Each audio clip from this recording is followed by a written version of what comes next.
It looks like it should be live. Just 1 second.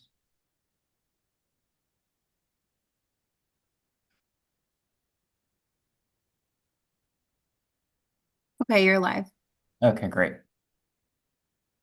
Before I move on to the final item on the agenda, the summary of reports issued, I did want to say it takes an army to put together a report like this, and I did just want to give a shout out to the rest of the team members: Ray Burton, Alex Twigg, Michael Bliss, Sporthy Cornelio, Terry Covington, Tashana Ford, Matt Henry, Jacob Caston, Peter Chung, and Charles Price, and the entire QA and staff that we have that put this together, including the presentation. So big shout out to them.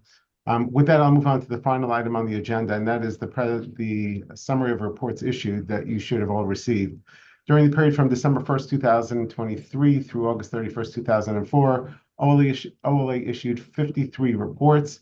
We do not believe any letters of concern are warranted for these reports. However, although it is not mentioned in the report, we are recommending a JAC hearing for the University of Maryland to address the findings in our Global Campus Audit Report we just issued on August 20th.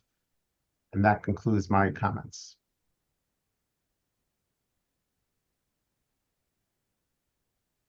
All right. Well, thank you, Mr. Tannen, and to your team. We appreciate all the hard work on this important audit of Do It. I think I've already conveyed everything during the earlier parts of the hearing, so no further closing remarks. I know we're running, we've been running long here, but I see Delegate Harrison has her hand raised. Go ahead. I'm sorry, thank you. My question is, and I think it goes to OLA, when do you anticipate the next audit for this particular agency? And I ask that because just about every time we have an audit, we have repeat findings. And so I'm hoping not to have repeat findings in the next one. And hopefully it will all be taken care of. But I want to know, when do we anticipate having another audit so that we can make sure that the agency is moving in the right direction? Great question, timely question, because again, the Do It report was unsatisfactory, and that automatically triggers a 6-month follow-up. We recently got their status report. You saw their status report now. We're going to review that to determine what the best timing is. Clearly, a lot of the items that the department indicated were in progress had completion dates of June, the end of September.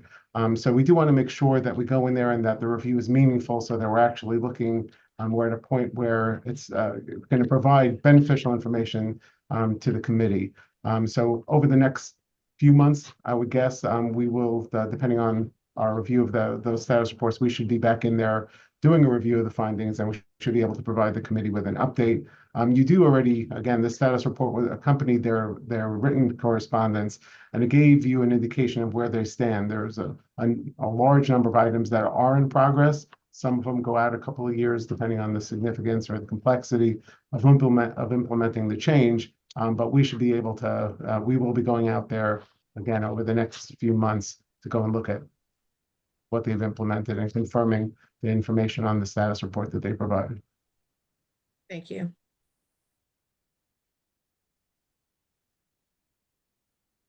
The only last remarks I would make, and thank you, Delegate Harrison, for that question.